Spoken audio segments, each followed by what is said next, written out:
Yo, what's up mga tropa pips? Naku po, breaking news po kagabi ang pagkakabagsak ng isang Duterte Legacy Bridge dyan po sa Santa Maria Isabela.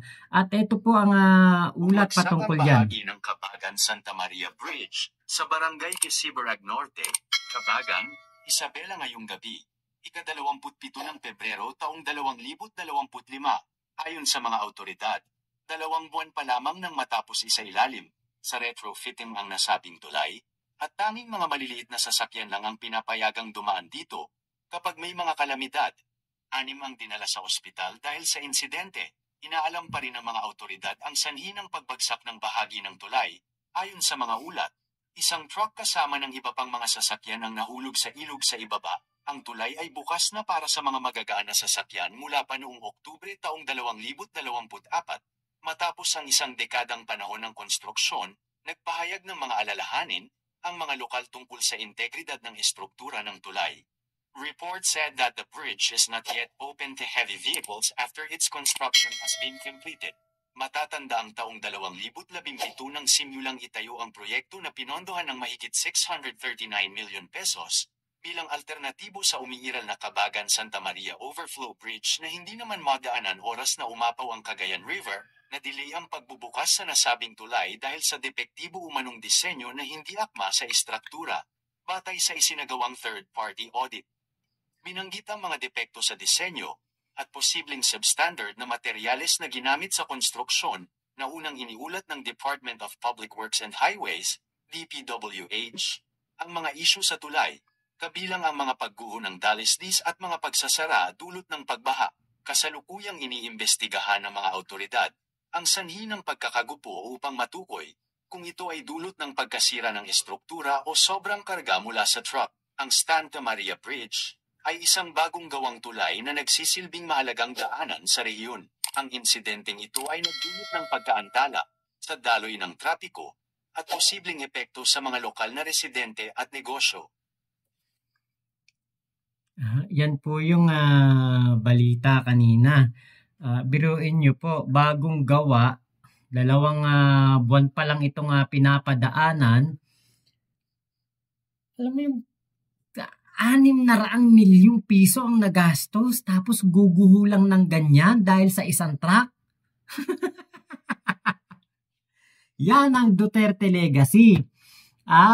Nako, magkano kaya kinita ng mga kontraktor at ng mga ng mga DPWH official noong panahon ni Digong? Abay, substandard daw po. Ang ilan sa mga kagamitan na ginamit diyan, sus Mariosep talaga. Wala nang tatalo pa talaga sa build program ni Digong. Isa yan sa build program ni Digong, yung tulay na yan, dahil ito pong Cagayan River kapag po umaapaw, yung pong isang tulay dyan, hindi po madaanan. Kaya po, ginawa yung Santa Maria Bridge na yan sa Cabagan, Isabela. Actually, yung Cabagan, Isabela na yan, napuntahan ko yan taong 2003-2004. Nakapunta ako dyan sa Cabagan, Isabela. Hindi, mga 2007-2008. Nung nagtrabaho ako sa Papcola sa may Kawayan City dyan sa Isabela. Nakapuntahan ko na rin itong San Fernando. Hindi, San Fernando nga ba yun? La Union yata yun. Basta meron akong mga naging kaibigan dyan. Meron akong mga napasyalan dyan sa Cabagan. Meron akong mga naging kaibigan dyan sa Kawayan City. Katulad niyan, napakatindi kasi alam niyo po ba, noong dati po na ginawa yan tulay na yan, sabi po sa isang post, yan daw po ay hindi po binabalita sa mainstream media. O ngayon, na mainstream media na. Nabalita na ng News 5. Ang dami na magbabalita niyan. Pero, guho na. Bakit? Substandard. Mahinang klase ang pagkakagawa. Napakawalang kwenta ng ginawang tulay na yan. At tingin ko ay pinagkakitaan lamang ito ng administrasyon ni Digong. Biruin mo, 600 milyon ang ginastos tapos gumuhulang ng ganyan dahil sa isang truck. ang mga tulay na ganyan, kahit daanan niya ng 100 truck, hindi yan matitibag, hindi yan guguho ng ganyan kabilis kung yan ay maayos ang pagkakagawa. Isa lang ang ibig sabihin yan, ampaw ang pagkakagawa dyan sa tulay na yan. 600 milyong piso. Pinagkakapitagan pa ng mga DDS nung panahon na ito ay ginagawa, nung ito ay tinatayo, kinoconstruct, pinagkakapitagan pa nila kasi napakaganda po nung tulay na yan, lalo sa gabi. Pero, ampaw at nako, hindi po napakinabangan. So, yung pera ng taong bayan na basura, inanod lang sa ilog. At nandamay pa ng mga walang kamalay-malay dyan sa construction na yan. Nadamay pa. Diba? 6 na katao daw po ang sinugod sa ospital dahil po sa pagkakaguho ng tulay na yan. Sana naman wala pong seryosong nasaktan or meron pong nangyaring hindi maganda, di ba? Kasi sagutin din nila yan. Biruin mo, isang tulay na bagong-bago, wala pa man lang 1 taon na pinapadaanan sa mga motorista. 2 buwan pa lang daw pong ito'y nabubuksan. Sus Mariosep. Ganyan na nangyari. Dahil lang sa 1 truck. Parang nakakatakot pala dumaan ngayon sa mga tulay na pinagawa ni Digong. Kung maalala po ninyo, meron pong 1 tulay dyan gawing Visayas Region. Kapapagawa lang, kakatapos lang, inanaugurate pa ng ating Pangulong Bongbong Marcos. Pero ito'y proyekto ni Digong. Si Digong ang nagpasimuno nitong tulay na ito. At nagsimula ito kay Pinoy. Pinagawa ni Digong. Tapos nung nangyari, syempre ang presidente ay si PBBM. Nung inanaugurate na po, lumipas lang po ang ilang buwan, sipak-sipak na yung asfalto, butas-butas na yung kalsada nung tulay. Ano ginawa dyan ni Digong sa mga proyekto na yan? Bruin nyo, nung panahon ng kanyang panunungkulan, kung saan-saan nangungutang para po gamitin sa kanyang build program. Kung saan-saan nakakarating si Digong para mangutang ng kanyang ipangtutustos sa napaka-ambisyosong build program. Ano po nangyari? Ano nangyari? Ayan, makikita natin yung Duterte legacy nagbabagsakan. Out of 115 projects, 12 lang po yata natapos diyan sa build program ni Digong. Kaya nga questionable din kung saan napunta yung pondo ng mga pinag-uutang, kung saan na pumupunta, dinadala yung kanyang entourage para makipag-usap, mangutang, para ipangtusto sa kanyang napaka-ambisyosong proyekto. Tapos makikita natin yung proyekto niya ngayon gumuguho na parang mga laruan. Parang mga alam niyo tulay-tulayan nung dating bata ako, mahilig ako diyan gumagawa ako ng mga tulay-tulay, tapos nilalagyan ko pa ng tubig sa ilalim para kunwari talaga may ilog. Lalo na kapag umuulan, gustong-gusto ko maglaro ng mga ganyan. Engineering talaga gusto kong course noon kaya lang mahirap lang ang aking pamilya, ang aking nanay-tatay kaya hindi po ako napag-aral Pero 'di ba? Alam ng ating mga kababayan na ang ganyang proyekto kapag gumuho, ibig sabihin ampaw. Hindi kaya ang gumawa nito yung mga napapabalitang mga kinuha ni Digong na mga nag-construction ng iba niyang build program galing pa sa ibang bansa. Sa halip na mga Pilipino ang kanyang bigyan ng trabaho, mga taga-ibang bansa pa po ang binigyan ng trabaho. Ayan tuloy, palpak. 'Di ba? Ampaw. Tofu project. Nako. Tapos isisisi, ito abangan natin. Ito abangan natin dyan po sa mga DDFs. Isisisi na naman sa iba yan. Isisisi kay Pinoy. Isisisi kay PBBM. Kung kani-kanino isisisi yan. At isisave nila si Digong. Ganyan ang gagawin yung mga yan. Nakakalungkot lang na ang mga DDFs po, hindi pa rin po sila nagigising sa katotohanan. Eto meron dito eh. Tingnan nga natin to.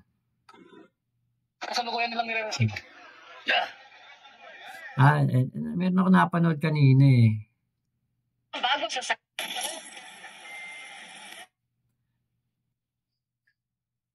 Okay, ito yata yun, GMA News. Bago sa saksi, bumagsak ang bahagi ng Kabagan Santa Maria Bridge sa Isabela ngayong gabi. Sa panayam ng Super Radio DZBB, sinabi ng hepe na Isabela PDR-RMO na bumagsak ito matapos dumaan ng isang dump truck. 6 ang dinala sa ospital kabilang ang isang bata. Hindi naman makita ang driver ng dump truck at sa post ng DPWH Cagayan Valley, pinayuhan nito ang mga motorista na magdoble ingat. At patungo na rin daw sa lugar ang mga tauhan ng DPWH Regional Office para magsagawa ng assessment. Wala na, bagsak na. Ano pa i-assess dyan? Okay, meron ditong video eh, yung on the spot eh. Ewan ko lang kung ito yun. Okay. Ayan bagsak bagsak talaga. Grabe, laking perang ginastos. Bumagsak ang ba?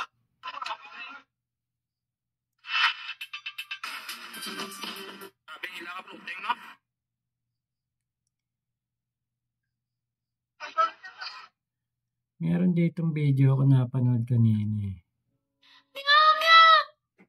Meow, meow, meow, meow.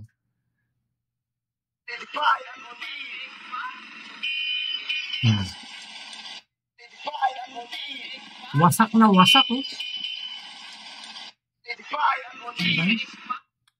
Wasak na wasak po yung tulay. Diyos ko, isang truck lang na malaki dumaan. Wasak na wasak na. Bumagsak ang bahat. Isang truck lang yung dumaan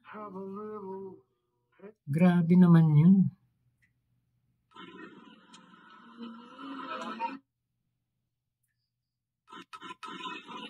Ito. Wasak na wasak. Dahil lang sa isang truck. Ibig sabihin, ganun po kaampaw ang gawa dyan sa tulay na yan. Kawawa yung mga dumadaan.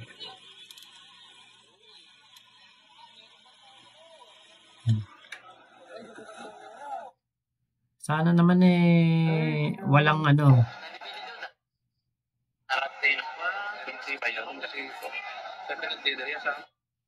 Sana naman walang nasawi dyan po sa nangyari na yan. Kasalukuyan nilang nire-receive. Okay, tignan natin to. Ito yata.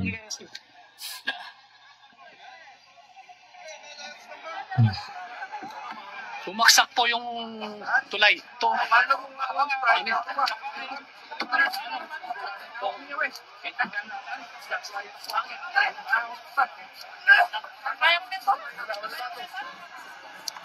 Ano tinggi?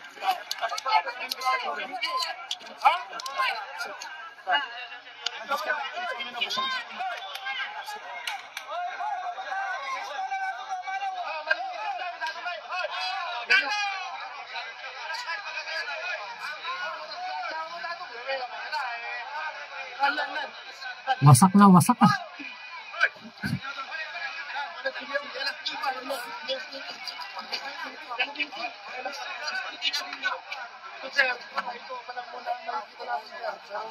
Parang dalawa lang siya. Dalawang dump truck siya. Saka yung second na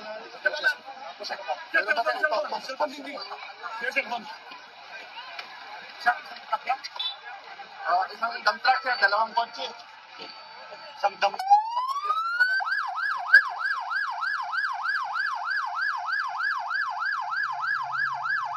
Ayun na. Tumugod na sa ospital.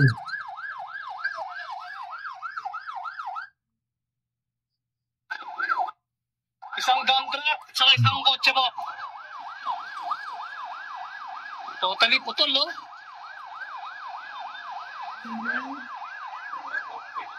Nagbablog ako years. Yan yung parang sabitan ng ano.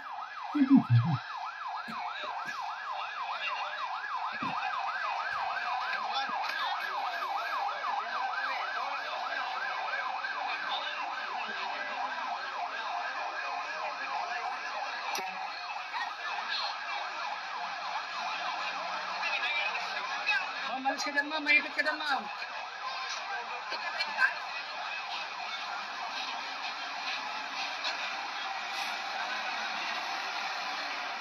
Tulay po dito sa Kabagan going to Santa Maria. Dito po bumagsak siya may Kabagan. Ang isang ano niya, isang linya po niya, ayan o. Hanggang isang pilote po yan. Grabe o. Ayun, isang dump truck at saka isang kotse po. Sus. Ay, magaganyan yan.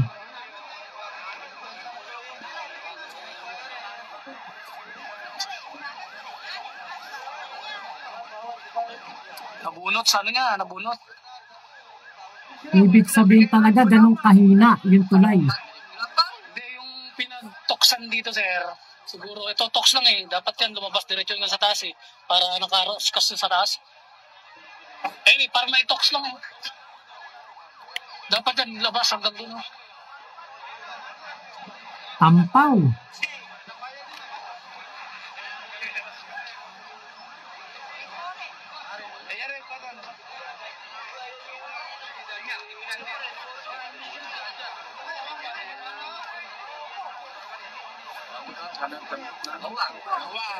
Kawawa yung mga bumagsak dyan. Sana kinordon yung lugar. Diba, sana kinordon yung lugar para hindi makalapit. Katulad niya, may mga batang nagbibideo. Diba, yung mga alam lang kung ano yung safety first, diba? Katulad niya, no? Diyos ko, baka mamaya umano pa yan. Gumuho pa ulit. Kita, wasak na wasak, yung tulay. Share pa ng video natin. Musika. Ito yun, o. Tamo. Ayun, o. Yun ang sinasabi nilang parang London Bridge is falling down. Wasak na wasak. Falling na. Isang truck lang at ilang kotse lang. Disgrasya at yung mga parehong rapid makainin na.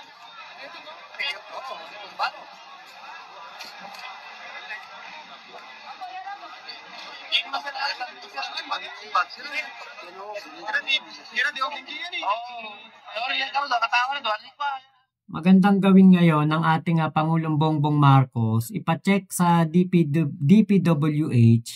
ang lahat ng mga proyekto ni Digong, lahat ng build program. Kasi maaaring lahat ng mga pinagpagawa ni Digong ay mga substandard ang mga ginamit na materyales at may posibilidad na maulit ang ganitong aksidente, ganitong kalamidad dahil sa kapabayaan. Dahil lang sa isang truck at ilang kotse lang, bumagsak ang isang tulay. Imagine niyo po kung yan nabuksan pa talaga sa sa publiko na talagang maraming makakadaan. Okay, to? Ito mukhang naipit. Na-rescue na, hindi natin to pwedeng pakita eh. Na-rescue tong isa. Medyo may mga sugat. Okay, na-rescue tong isa. May na-rescue na bago dito sa video na to. Kakaawa yung mga tao dahil sa corruption to eh. May kumita rito, malaki kinita dahil sa kapabayaan.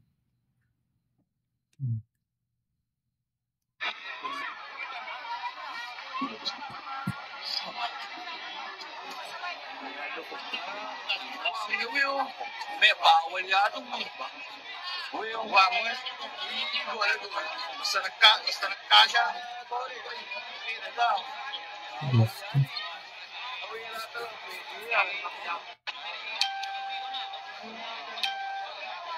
Dahil po sa matinding kapabayaan yan. May dapat managot dyan. Imagine niyo, ayan truck lang na ganyan, tapos ilang kotse, bumagsak yung tulay. Ibig sabihin talagang ampaw.